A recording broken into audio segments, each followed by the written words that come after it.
Hello ગાઈ, મારા વાળામાં રવૈયાનો છોડ છે તો રવૈયા ઉતારી આવીએ.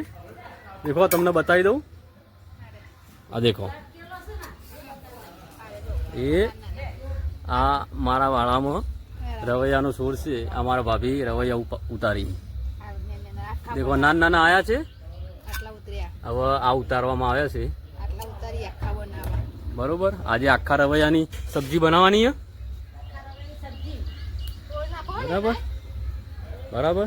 અહીંયા બીજા પણ છે. બરોબર, પણ અહીંયા રવૈયા આયા નથી. જોઈ લો. આ મરચાનો છોડ છે. હજુ નાનો છે, પણ મરચા નાના નાના આવી. દેખો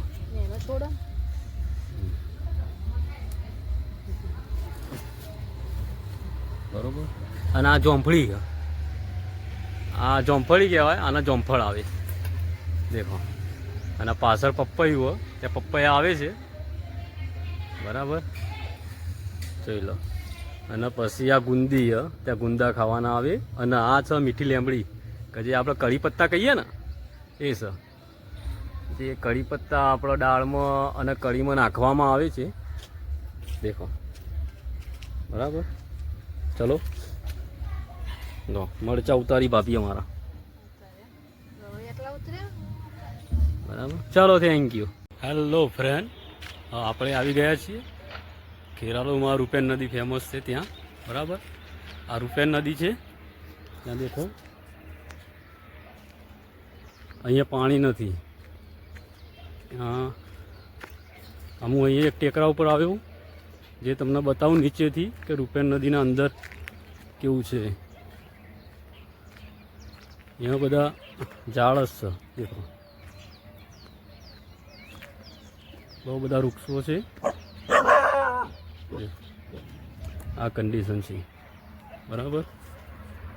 રૂપેન નદીના અંદર પાણી ના હોવાના કારણે કચરો નાખવામાં આવે અને આખા ગામનો કચરો ભેગો કરી અહીંયા ગઠ્ઠો કરવામાં આવે છે અને સળગાવવામાં આવે છે. દેખો, નદી જેવું લાગતું જ નથી.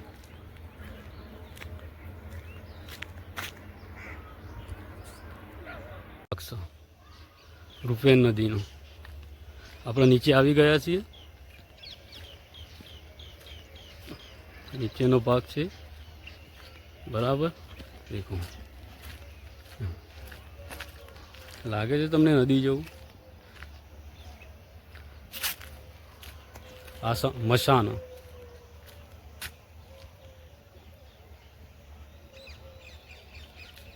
અને આ ગાયોને પાણી પીવા માટે અને કૂતરાઓને પાણી પીવા માટેની પરબ છે.